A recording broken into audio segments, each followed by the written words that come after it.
Bonjour à tous et à tous, j'espère que vous allez bien. On se retrouve pour un nouvel épisode au Cactus qui sera un petit peu spécial. Spécial Fatal Fury, j'ai envie de dire.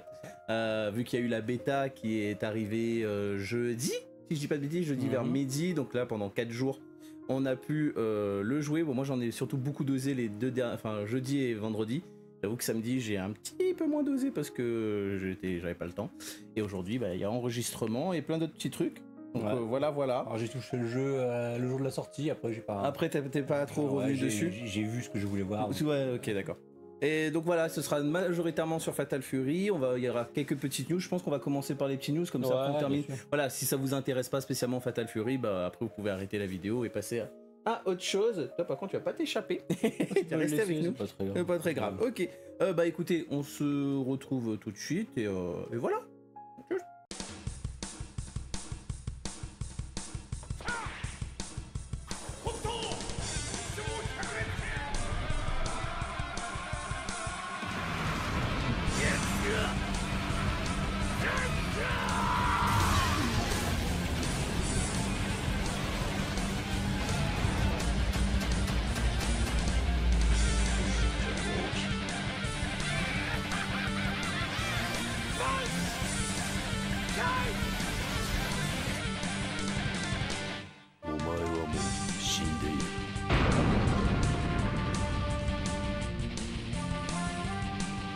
Je te laisse commencer pour une fois. Alors nouveauté news dans le cinéma qui a fait trembler tous les fans de cinéma d'action. Ouais.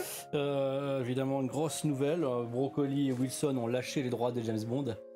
D'accord. Donc c'est Amazon qui va s'occuper du développement du futur James Bond. Donc l'espion le plus célèbre de la planète va donc être développé par Amazon. Ça fait très peur, je ne te cache pas. Parce qu'ils ont fait quoi Amazon comme film? Ils ont fait beaucoup de films, enfin il y a beaucoup d'adaptations. Le problème en fait c'est que comme Broccoli et Wilson à l'époque étaient là, Wilson n'est plus là malheureusement, c'est pas une raison pour laquelle Broccoli elle a décidé de lâcher. D'accord. Il voulait plus faire le truc tout seul.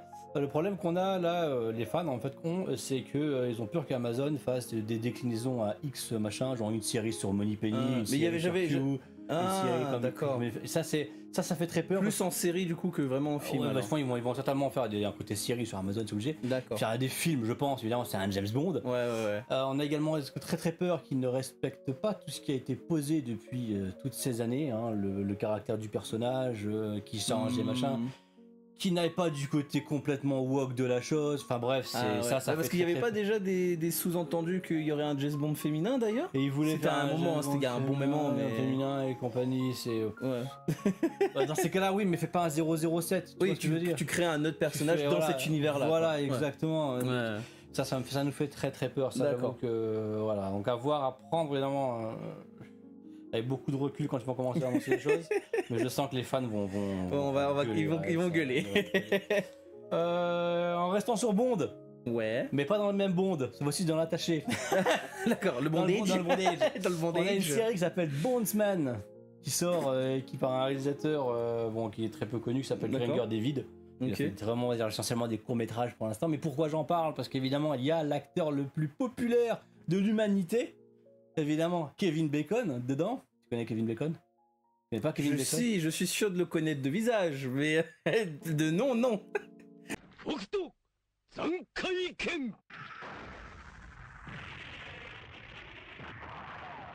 Baiser. En plus, je suis sûr qu'on en a parlé. Kevin Bacon, pour les grands, mais c'est pas Kevin Bacon, sortez de là. Tremors, Hollow Man, Mystic River. Oh Jesus Christ. Alors bref, c'est un acteur extrêmement populaire, extrêmement charismatique, que tout le monde aime. Il y a même d'ailleurs un mème extrêmement connu qui nous dit justement que ces années, il y en a un qui est mort, ça nous a enlevé ça, machin nous a enlevé ça, puis s'il vous plaît cette année, ne faites pas mourir Kevin Bacon, tu connais pas ça? Non. Bref. C'est un acteur extrêmement populaire que j'adore et qui sort évidemment là en série le 3 avril sur Amazon toujours. D'accord. Et donc ça s'appelle Bondsman. Donc le topo c'est un chasseur de primes qui meurt et quand il revient à la vie, il découvre en fait qu'il doit chasser également des monstres et des démons. D'accord, ok. Donc action, horreur, fantastique, ça a l'air bien sympathique le 3 avril sur Amazon. Amazon du coup. Voilà. Ok, ça marche. J'avais autre chose ouais, après on va passer sur 2 autres trucs, après ça sera... Ok, bon bah allez, moi d'abord les 2 petites news. Bon, c'est vraiment franchement, là-dessus, jeu vidéo était pas ouf. Il y a eu la petite annonce trailer de Rainbreaker, qui est un jeu qui ressemble énormément à Hades, mais dans un style beaucoup plus médiéval mécanique. Donc vraiment, vous allez voir le trailer, c'est exactement le même type de jeu, c'est-à-dire que tu vas faire des différentes salles où tu vas avoir des vagues de monstres à tuer, puis en fait tu vas avoir un choix entre quelle salle tu veux prendre qui va te donner plus de dégâts ou plus de points de vie, patati patata, jusqu'à arriver au boss final. Et j'imagine que comme Hades, une fois que tu as battu le boss final, tu recommences tout, et en fait c'est là que l'histoire se raconte, et il y a une loupe quasiment infinie de ce truc là. Donc je pense que Rainbreaker ça va être le cas. Il est accessible que sur PC pour l'instant, il va sortir le 3 mars. Pardon, il va sortir un peu plus tard, en avril si je dis pas de bêtises. Et la démo par contre, il y a une démo disponible jusqu'au 3 mars. Voilà, pendant le Steam Fest. Donc après il y avait aussi l'autre news qui était pour les fans du jeu The Hobbit qui va arriver. Et ben petite triste nouvelle, le jeu est décalé. Donc qui s'appelle Tale of Shire. Ah, tu me mords toi. Donc c'était le jeu qui est créé par Weta Workshop Game Studio. Ouais, qui était un jeu un peu cosy. Bon, c'est un sorte de pas Sims-like, mais tu crées ta ville de Hobbit. Tu fais le quotidien des Hobbits. C'est vraiment un jeu cosy qui était prévu pour le 25 mars 2025 sur PS5, Xbox, Nintendo Switch et Steam. Mais il y a des orques. Ah non, il y a rien, je pense qu'il y a rien de tout ça. C'est vraiment un jeu pour les gens qui veulent jouer, qui veulent être un hobbit dans un village de hobbit et qui veulent faire le quotidien. Donc la partie la plus chiante du Seigneur des Anneaux en fait. Oui, pour nous, oui. Pour nous, oui. Ok, d'accord. Et du coup, il y a, ça a été décalé du 25 mars au 29 juillet 2025. Et la raison, c'est parce que Take-Two Interactive, qui était leur éditeur, les a licenciés pour réduction de coûts. Et donc là, ils ont été repris par un autre éditeur, mais on n'a pas le nom encore. Ok. Voilà, je te laisse ce truc et après je repartirai sur... On a eu un trailer pour Popeye. Encore parce qu'il y a 2 films Popeye, hein. De courant. Pourquoi? Ça a l'air d'être 2. J'ai compris qu'il y avait 2 films Mickey. Ah, il y a 2 films Popeye. Mais il y a 2 films. Ça a l'air d'être 2 sombres merdes également. Parce que le premier c'est Popeye Slayerman. Oui, voilà, oui. Ça se passe dans une usine. Qui a un nom complètement différent d'ailleurs. Je sais plus c'était quoi le nom du film Popeye qu'on en avait parlé, j'avais oublié. Mais c'était pas Popeye, ça s'appelait pas Popeye. En VO c'est Popeye the Slayerman. Donc ça c'est l'histoire, c'est les gars ils se retrouvent dans une usine désaffectée qui a été fermée pour un épinard frelaté. Ah, ça c'est le nouveau, ça c'est l'ancien. Ah, ça c'est les deux sont pas encore sortis, mais il y en a. Celui qu'on avait parlé dans notre texte, c'est ça. Calme-toi, je vais en parler. Ah, ça va aller. Ok, t'inquiète, Popeye est là. Ok.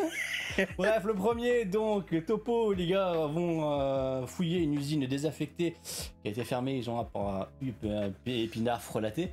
Ils se retrouvent face à un Popeye enragé qui veut les tuer. Ça a l'air absolument atroce, donc évidemment on va le regarder. Et le deuxième, il a l'air encore plus dégueulasse. Ah d'accord. Parce qu'en fait, ça a complètement une pompe, mais repompe de tout ce qui a été fait. Donc Popeye était enfant avec un enfant difforme. Comment ça s'appelle? Il arrêtait pas d'être maltraité par les autres enfants du compagnie. Donc un jour il a pété un câble, il a tué un gamin. D'accord. Donc déjà là tu te dis c'est bizarre, ça me rappelle quelque chose comme scénario. Bref, les parents du gamin et tout le village n'étant pas contents ont décidé de brûler Popeye et sa famille. C'est bizarre, ça me rappelle encore quelque chose. Hein. Non, c'est Freddy, Jason et Hatchet. D'accord. Ok. Non, les Orpheus, c'était pas ça, monsieur. Ah d'accord. Enfin, votre culture monsieur. Ah ouais, dans la culture cinéma horreur, les slashers, je suis nul à chier. Hein. Donc, pompé sur Freddy, Jason, Hatchet, machin. Le scénar, en fait, évidemment, un groupe de jeunes revient sur les lieux du crime. D'accord. Parce qu'ils veulent ouvrir un magasin. Non, pas un magasin, qu'on s'appelle un parc d'attractions thème horreur sur le. Oh là là là là là là, ça a l'air bien stupide, bien ça a l'air d'avoir des meurtres, bon, pas aussi gore que Terrifier évidemment, mais bon, c'est le slasher typique de base que tu regardes le samedi avec une pizza et c'est l'affaire du taf. Les acteurs ont l'air absolument atroces. Juste dans la bande annonce. Si vous voulez un nanar, le voici. Les deux Popeye, je pense. De toute façon, je pense savoir que les Mickey et tout ça. Le Revenge, apparemment, il a annoncé sur Prime, d'après ce que j'ai vu. Donc, Sur Prime. Ah oui, Amazon Prime. Ok, d'accord. Oh la vache. Voilà. Et ma dernière news de la semaine, c'était la sortie de The Gorge avec Anna Taylor-Joy et Miles Taylor. Miles Taylor que tu as vu cette semaine dans Top Gun. Ah oui, bah oui. Le gamin. Ouais, oui, d'accord. Avec Sigourney Weaver. On l'a vu hier avec Luffy. C'est un film de science-fiction sympathique, ça va pas casser trois pattes à un canard. Le pitch a le mérite d'être original. D'accord. En fait, on engage deux snipers pour surveiller une tour, chacun de leur côté. Parce qu'en fait, le truc est séparé par une gorge, donc un fossé. Donc chacun doit surveiller son côté et empêcher des créatures de monter. D'accord. Ils ne doivent absolument pas entrer en contact l'un avec l'autre. Okay. Évidemment, l'autre il va voir Anna Taylor-Johnson, il va dire putain, faut que j'aille faire un tour. Donc évidemment, et voilà, vous savez ce qui va arriver. Donc action, science-fiction, fantastique, ça fait le taf. C'est pas le film de l'année encore une fois, ça fait le taf. Et ça fait toujours plaisir de voir Sigourney Weaver, même si elle a un tout petit rôle dedans. Voilà, c'est sympathique. Se rappelle plus, disponible. Ok, ça marche. C'est bien cool. Moi, juste après qu'on parte sur le gros sujet, c'est juste qu'il y a eu le opening trailer pour le jeu Atelier Yumiya. Donc pareil, un jeu très cosy dans un sens, qui se veut donc il va sortir sur PS4, PS5, Xbox, Switch, sur toutes les plateformes en vérité, le 21 mars 2025. Donc si vous aimez les styles de jeu un peu crafting, alchimie, surtout que le crafting dans ce jeu-là est important pour le jeu, enfin c'est du RPG, mais c'est en RPG en combat temps réel. Avant ça a toujours été du turn-based, du tour par tour. C'est horrible. Non, c'est bien. Il y a eu un petit shift avec Atelier Ryza où c'était du tour par tour, mais les personnages se battaient quasiment automatiquement. C'est jusqu'à certains moments donnés, tu pouvais décider de faire une compétence et trucs comme, et ça faisait des combos quoi. Yumiya, là, ils partent complètement sur du combat en temps réel. Et du coup, tout l'intérêt des ateliers, c'est que tu veux créer, enfin, tu fais de l'alchimie, quoi, en gros.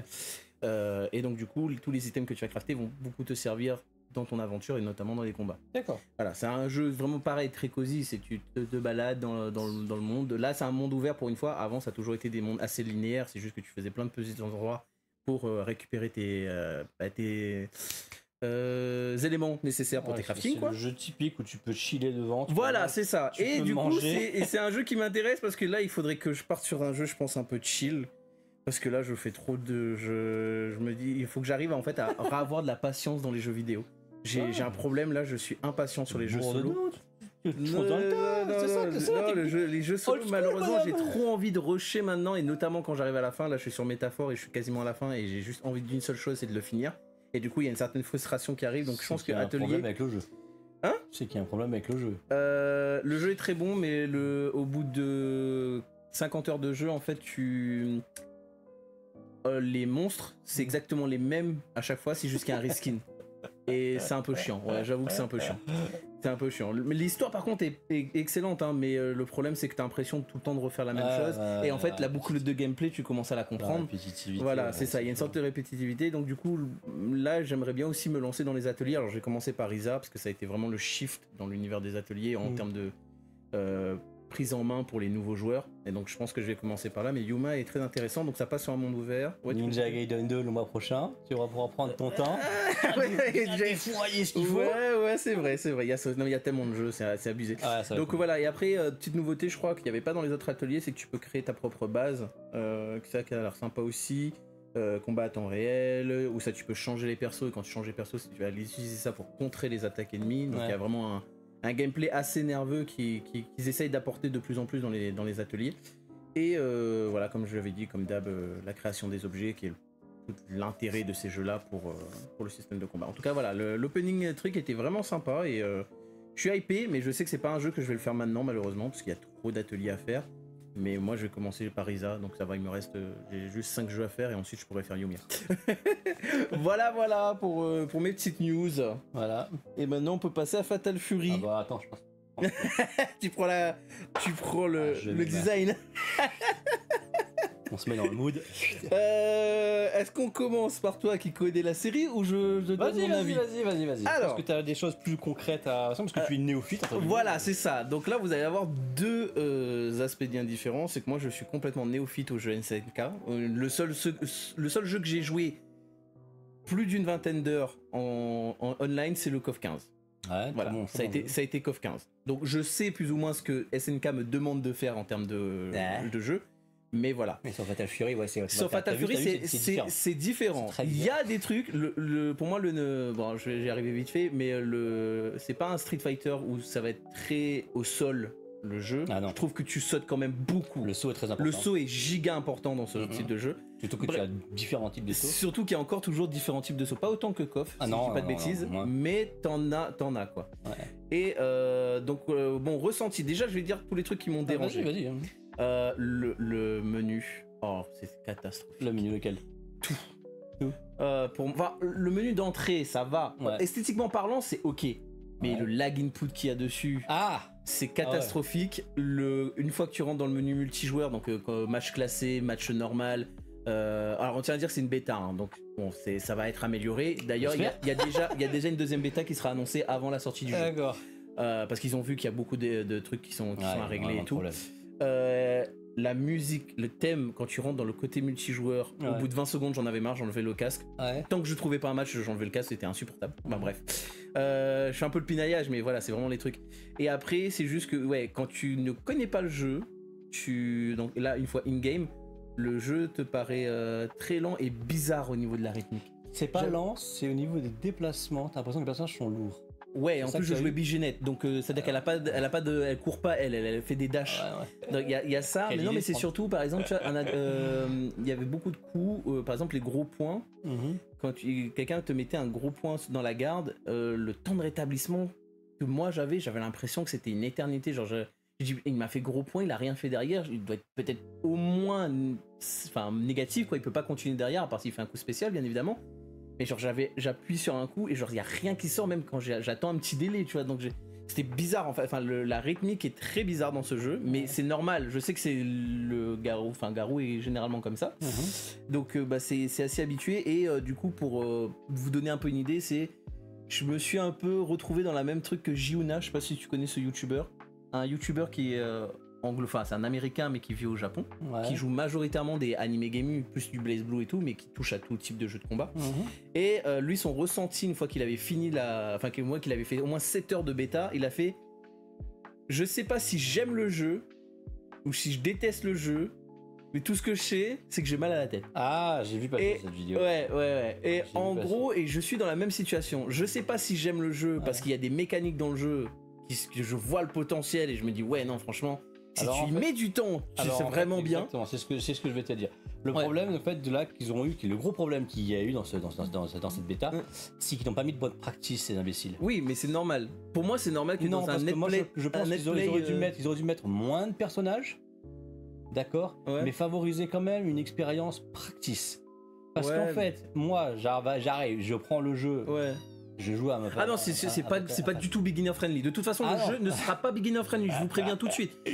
Si vous n'acceptez pas de mettre du temps dans le jeu, ça ne sert à rien d'y acheter parce que déjà, le mode facile, il y a dans tous les jeux maintenant, il y a un sorte de système mode facile, vous n'avez pas besoin de mettre les manipulations. Si vous prenez ce truc-là, SNK a décidé de vous enlever le break et la feinte. Donc les deux grosses mécaniques nécessaires pour jouer en compétitif. Merci SNK de ne pas favoriser tous ces espèces d'apprentis qui viennent whiner en disant c'est compliqué. Si tu veux jouer, tu apprends à jouer. Voilà, c'est ça. Là, c'est vraiment le point de vue qu'ils ont voulu montrer. C'est si tu veux jouer au jeu, apprends à jouer parce que sinon tu profiteras pas de la pleine expérience que Fatal Fury veut te donner. Donc oui, tu voulais continuer. Donc je voulais te dire, le truc c'est que moi Fatal Fury, j'ai joué à Fatal Fury, donc évidemment, comme vous le savez, depuis le 1. C'est ça. En arcade. J'ai tout joué, j'ai tous les Fatal Fury, donc j'ai vu l'évolution. Celui-là est l'évolution directe de Mark of the Wolf. La grosse nouveauté, en fait, c'est qu'ils ont rajouté un bouton. C'est normal, Mark of the Wolf, le bouton rêve. Normalement, ça a toujours été 4 boutons et pas 5 boutons. C'est toujours 4 boutons, les jeux SNK en général. Celui-là, il a 5 boutons. J'avoue que le rêve, en fait, au début j'étais un peu sceptique. Jusqu'au moment où je suis tombé sur un espèce de connard qui est sur le live là, qui est en train d'essayer de me faire gros point cancel rêve. Tu sais comment c'est que le rêve, tu sais, quand tu fais cancel, t'annules, tu fais cancel, t'annules. Oui, enfin la feinte quoi. Ouais, là, il voulait les feintes, ouais. Il a essayé de me faire une phase, genre, il m'a pris pour un avec Rock, Juna, le fameux Juna, avec Rock, il faisait gros pied feinte, gros pied feinte, gros pied feinte, gros pied feinte, et tu pouvais pas faire grand chose parce qu'il était positif derrière. Si, tu peux.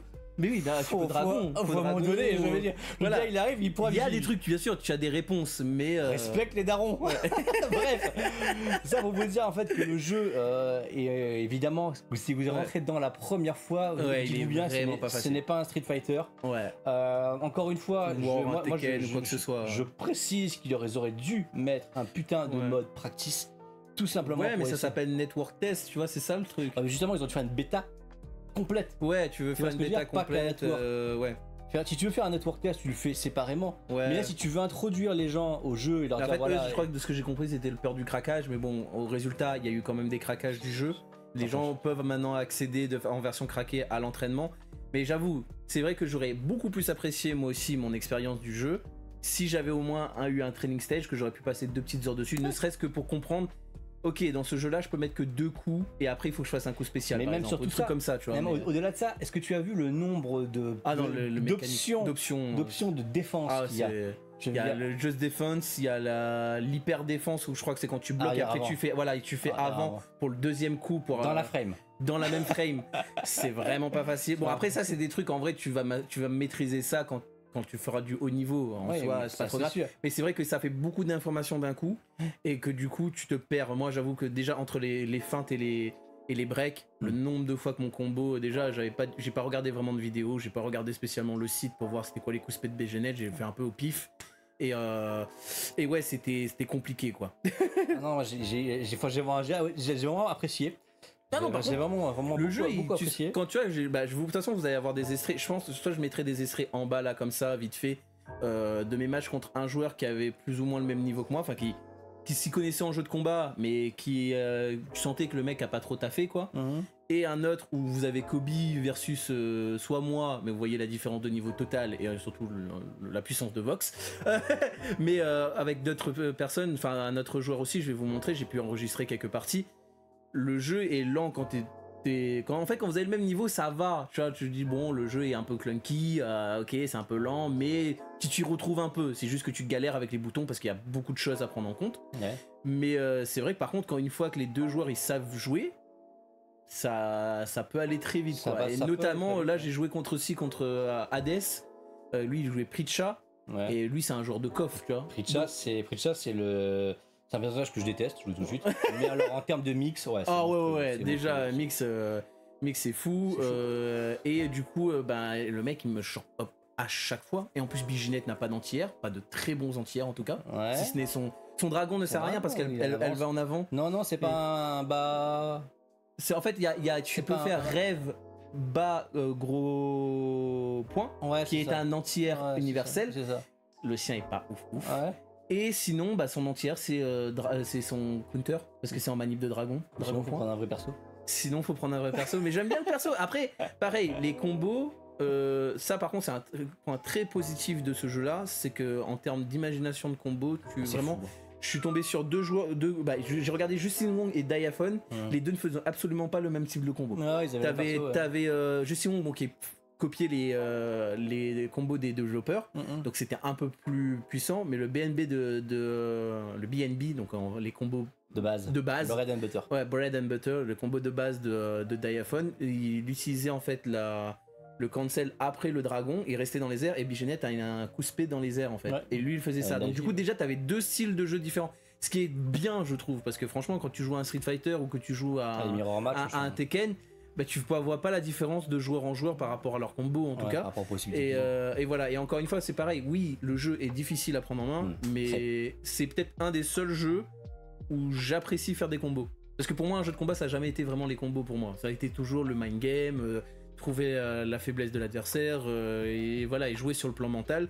Les combos c'est tout le monde peut le faire au bout de 2 heures, tu vois. Mais j'avoue que dans Fatal Fury, le fait que c'est des enchaînements de coups spéciaux, ça pareil, il faut s'y habituer parce que coups spéciaux, pardon. Vous enchaînez les coups spéciaux. Il y a une petite satisfaction quand même, mais j'avoue qu'il faudrait peut-être. Surtout ils ont gardé le même système de cancel qu'il y avait à l'époque sur le machin, donc t'as un coup spécial qui peut être annulé. Voilà, c'est ça. T'en as 2, moi j'en ai eu 2 pour BGNet. que soit vous appuyez au bon moment, enfin ou sinon vous pouvez maintenir en fait. Tu peux maintenir. Ouais, tu peux maintenir. Donc ça rend le truc pas compliqué. C'est plus facile. Mais ça reste technique. En fait, la mémoire musculaire, quand tu as jamais joué un SNK ou enfin surtout t'as jamais joué un Fatal Fury, pardon. C'est bizarre parce que t'as tellement de trucs à prendre en compte que ça. Mais sinon ouais, non, le jeu il est bien, mais c'est vrai que tu en ressors en mode est-ce que ça va me plaire, parce que tu sais que va falloir mettre des heures derrière. Est-ce que t'as aimé la direction artistique? Oui, ça oui. Donc c'est la musique qui t'a juste saoulé en fait. La musique multijoueur, oui.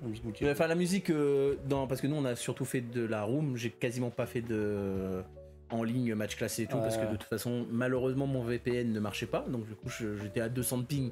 C'était jouable. Et même apparemment ils ont eu des problèmes. Moi je sais pas, quand j'ai lancé le truc, j'ai réussi à trouver quelques parties assez rapidement. Ouais, oui, certains ils ont attendu 30 minutes, apparemment, comme ça. Moi c'est pareil, j'attendais un bon. Quand j'ai fait Asie, j'attendais un bon 10 minutes pour avoir une partie quand même. Ah, c'est chouette. Non, j'ai mis Afrique moi. Ouais, j'ai fait les deux. Mais j'ai tenté plus Asie parce que j'ai l'impression d'avoir une meilleure co en Asie, bizarrement quand même. Mais ouais. Non, sinon à part ça, la DA était bonne. En fait, le gameplay, le jeu en fait se base sur un système qui pourrait être proche de celui de Street Fighter 6, donc avec un système. Oui, avec le système de rêve, voilà. Voilà, tout à fait. Et quand vous êtes en overhit, d'ailleurs c'est ça qu'on parlait la dernière fois, quand on overhit, c'est là que la barre de garde. En fait, vous avez une petite barre de garde en dessous de votre barre de points de vie. Et on regardait des matchs faits par des pros qui avaient un peu le jeu en avance entre guillemets. Et on se dit mais il tape dans la garde mais la barre de garde ne disparaît pas. Et en fait non, c'est une fois que vous êtes en overhit, donc en dessous, en bas à droite que vous allez voir, il y a deux barres il y a les barres de super tout en bas, les deux cases, donc vous pouvez faire une super de niveau 1, une super de niveau 2 ou là l'ultra super une fois que vous êtes dans votre SPG, donc la petite zone dans votre barre de points de vie. Ça fait le max. Voilà, qui en fait vous permet d'avoir une super, en plus d'avoir d'autres trucs supplémentaires, notamment le Rêve Blow qui est en gros un coup invincible et armor. C'est ça. Enfin plutôt un coup armor qui peut vous pouvez subir 3 coups avant que ça se casse et ça vous permet de vous sortir de situations un peu périlleuses. Et donc du coup voilà, vous avez ces trucs là et vous avez du coup le fameux demi arc de cercle là, enfin l'arc de cercle pardon, rêve qui en fait est votre barre de coups IX, donc les coups spéciaux améliorés, et vous pouvez en balancer pas mal en vrai, hein. À savoir en fait que cette barre là est faite pour essentiellement limiter les abus. C'est quand même très fort. C'est vrai, puisque plus tu vas bombarder, plus ta barre va recharger. Oui, mais en même temps, quand tu mets ça dans la garde de l'adversaire, s'il le met pas la rêve, enfin le bloc rêve là, le truc rouge, il prend tout aussi cher. Donc c'est pour ça que c'est très bien, parce qu'en fait le risk and reward. Ah, le risk and reward est oui, ça par contre. Mais voilà, et d'ailleurs l'ultra quand vous êtes en SPG, lorsque vous le faites, ça reset tout votre rêve. Donc non, il y a énormément de mécaniques. Et là où je suis content, comparé à justement un Mortal Kombat 1 qui nous promettait justement une liberté totale au niveau des combos et de la création des combos et compagnie, par rapport c'était totalement faux. Là oui, par contre. En fait, si c'était vrai, mais avant les patchs. Ah d'accord. Après ils ont commencé à écouter les casus, dire oui c'est machin, ça me casse les couilles, donc ils ont nerfé tout le bref.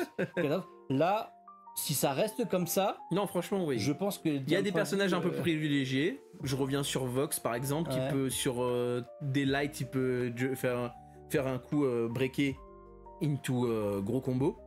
Ça c'est abusé parce que je pense pas que Bigenet peut le faire et je crois que Terry ne peut pas le faire par exemple. Terry d'ailleurs de ce que j'ai compris a bien pris un gros nerf par rapport aux anciennes, bien quand même, hein. aux anciennes itérations de ce que j'ai compris. Donc, mais il se défend bien. Je suis tombé sur 2-3 Kane, justement, on parlait de ton Kane là, ton bonhomme là, j'ai commencé à essayer de me zoner. J'ai dit, où est-ce que tu te crois, bonhomme? Tu sais où est my name? Tu sais marquer quoi là? Enfin bref, non, c'était sympa. Moi j'étais un petit peu déçu qu'il n'y ait pas mes persos, parce que je joue pas avec. C'est le seul Fatal Fury avec lequel je joue pas avec Terry. Ah ouais? Ouais. D'accord. Je joue avec, mais il y a les persos dans le roster de base ou oui, ils sont là. C'est Crouch, Nootbutt et Griffon. Ah oui, toi tu veux les grappleurs quoi. Je veux le grappeur et je veux en américain il s'appelle Rodriguez. Ouais d'accord. Kyokugen Karaté. Ouais bah non mais je pense que je testerai d'autres persos. Je pense que la prochaine bêta, j'espère que la prochaine bêta ils mettront quand même le fils de Kim. Je vais l'essayer quand même. Ils ont annoncé une date déjà? Ah j'ai pas vu de date, non je crois pas. Je ne crois pas. De toute façon le jeu sort en avril, ça sera forcément le mois prochain. Oui, je pense. Je crois que c'est vraiment, ils ont dit que c'était tout juste un peu avant la sortie du jeu, donc voilà. Mais ouais, je vous conseille, si jamais la bêta elle sort, une nouvelle bêta ouverte, testez-le, essayez, si vous n'avez jamais joué à un jeu de combat ou si vous n'avez jamais fait un Fatal Fury, essayez d'avoir des potes dans la même situation que vous, comme ça vous apprenez ensemble. Ou, c'est ça que je vais faire, j'ai pensé trop tard malheureusement, si je vais le prendre à la fois sur ma PS5 et à la fois sur PC, et je vais me créer une room avec moi, et je vais m'entraîner comme ça. Vraiment, je vais au moins que je sache, mon dieu, est-ce que je peux faire me rappeler en fait de mes BNB, quoi, des combos de base, parce que vraiment non, il y a trop d'informations. Il y a trop d'informations vraiment, mais c'est une bonne chose, hein. C'est une bonne chose, mais ça fait peur quand même au début, parce que tu te dis, est-ce que j'ai envie de me mettre autant d'investissement dans le jeu? Bon bah là après ça dépend de vous bien évidemment. Surtout qu'en fait le truc c'est que si jamais il continue comme ça, là en ce moment on est encore une fois on est qu'à la bêta, donc ça fait que 3 jours que les mecs ils taffent le jeu. Dans quelques mois ça va être ah non, je pense que compétitivement parlant ça va être une dinguerie. On va avoir des Touch of Death rapides. Hein. Ah, tu penses qu'il y aurait des Touch of Death dans ce jeu? Je pense qu'on risque d'avoir des Touch of Death. Peut-être pas à 100%. Touch of Death c'est au cas où, c'est une fois que vous touchez vous tuez l'adversaire. Peut-être pas des 100%. Ouais. Mais il va y avoir des... Oui, des bons 70%, ça c'est clair, oui. Voilà, des bons 70%, parce que certes, il y a un bon damage réduit, hein, j'ai mais putain, je sens que... Ah bon, non mais franchement, bon, en tout cas, moi, ça a été, je dirais, la bêta, pour moi, ça a été un 7 sur 10. C'est-à-dire, genre, j'ai bien aimé, mais j'ai des craintes pour moi, en tant que joueur. Est-ce que j'ai envie autant m'investir dans ce jeu? Surtout que c'est pas un rythme de jeu que je suis habitué. Moi j'avoue je suis beaucoup plus style de jeu de combat grounded on va dire, même si j'ai beaucoup joué à Dragon Ball FighterZ, mais bon c'était complètement un autre style de jeu. Et j'avoue j'aime beaucoup le Street Fighter, le côté tu restes au sol et tu en tires, voilà c'est plus visible. J'avoue que oui je sais, pour certains c'est endormi, mais moi j'aime bien. C'est pas endormi, c'est un style différent. Voilà, c'est vraiment différent. Mais j'avoue que SNK, une fois que tu maîtrises les short hop, les sauts et tout, le rythme il accélère. Tu pourras toujours regarder de toute façon dans toute l'évolution de Capcom et SNK, parce que à la base ce sont les deux de base, si tu comptes Mortal Kombat à la base, enfin séparés. SNK et Capcom vont vraiment dans des côtés différents. Capcom c'est vraiment très très posé. Ouais c'est ça, non mais c'est ça, c'est ce que j'aimais dans chez Capcom en fait, de chez Street Fighter, ouais voilà. Tandis que SNK c'est vraiment très très nerveux. Sauf ultra nerveux, il faut réagir très vite sur ton confirme. Mais là, sauf la fois où évidemment SNK a mis un gros fuck dans la fac de Capcom, il leur a fait un jeu qui est largement supérieur en foot 6 à tout ce que vous pourrez jouer en Street Fighter. Samurai Shodown. Là, lui, il est arrivé, il a dit écoute Capcom, c'est comme ça qu'on fait un jeu de foot 6, ferme ta gueule. Ouais, mais là c'est vraiment le foot 6, là il faut foot 6, hein, parce que c'est des trucs, le combo il y a que 2 coups. Tu mets 2 coups. Voilà, c'est ça. Mais t'as plus de barre. T'as plus de points de vie après, ça c'est clair. Mais ouais. Non mais voilà, en tout cas... Voilà, dites-nous ce que vous en avez pensé, si vous avez fait la bêta du coup. Voilà, mais c'est vrai que c'était une bêta particulière pour moi. Encore une fois, moi le gros point négatif, je pense qu'ils auraient dû mettre un training save. Obligé. Je peux comprendre. Moi je leur en veux pas parce que j'ai lu network test, donc du coup pour moi c'est un network test. Tu prends le jeu, tu prends la bêta comme elle est, c'est-à-dire bah écoute, teste le jeu comme ça et puis basta, hein, tant pis. Trouve une autre solution. Parce que Street 6 ça a été ça aussi. Hein. D'habitude en général, moi je suis content quand c'est comme ça parce que ça fait quoi? Ça me rappelle les trucs d'arcade. Oui voilà, c'est bon, tu apprends et tu meurs. Mais là en fait, si dans une perspective qu'on est en 2025, tu essayes entre guillemets de ramener le plus de joueurs possible. Ouais, c'est compliqué. En fait. Pour moi, c'est ça. 2025. Alors, déjà, t'es en 2025 et tu copies pas. Bon, on dira ce qu'on veut de Street Fighter 6 et de ses musiques et tout quoi que ce soit. Mais je suis désolé, le menu Street Fighter 6, il est bien. Genre, il est simple. Le menu mais il fonctionne. Mais pour moi, celui de mais les SNK de toute façon, généralement, j'ai bien compris que leur menu, ils ont jamais compris comment le faire. Hein. Parce qu'ils n'avaient pas. Ils sont compliqués. T'es allé dans les rooms? On en avait pas nous à l'époque. Oui, c'est ça. Mais t'es allé dans les trucs de. Non, moi j'ai juste lancé des parties casu. Quand tu rentres dans une room, je ne sais pas pourquoi, ils ont mis un curseur. Tu dois bouger une souris pour aller prendre ta place. Faut jouer dans un logique, c'est ça? Oui. Pourquoi? Genre, pourquoi tout le jeu, tu peux juste faire bouger ton stick, enfin ta manette, pour aller d'une case à une case pour arriver au point où tu veux y aller, quoi? Non, là c'est un curseur et le pire c'est que quand je prends la souris parce que j'étais sur PC, ça marche pas. Ah merde. Il faut utiliser la manette. Ah merde. J'ai pas compris. Bref, ils sont vraiment pas ouf là-dessus. Il faut.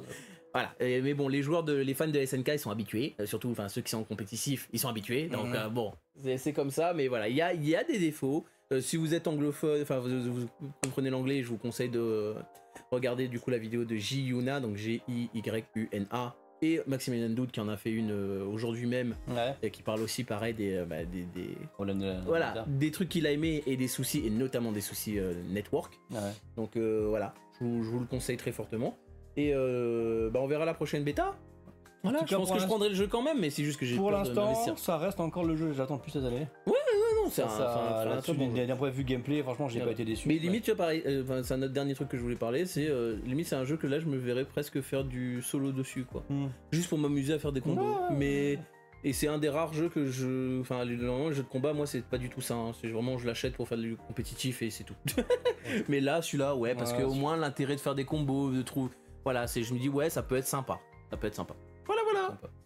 Bon, je pense que c'est bon pour nous. Ça sera le petit chat, il m'a niqué le bras, mais sinon, à part ça. Je l'entraîne toujours. Ah ouais, je vois ça, là, il m'a mis un overhead, là, j'avais pas senti. La bête du jeu. Un overhead cassé. Toi, tu dors pas avec, crois-moi. Ouais, non, vaut mieux pas. En tout cas, j'espère que ça vous a plu. On n'a pas dit les dernières fois, mais voilà, n'hésitez pas à vous abonner, à liker, à partager et bien évidemment discuter si vous avez fait cette open bêta. Et nous, on se retrouve la semaine prochaine pour un autre épisode. À plus.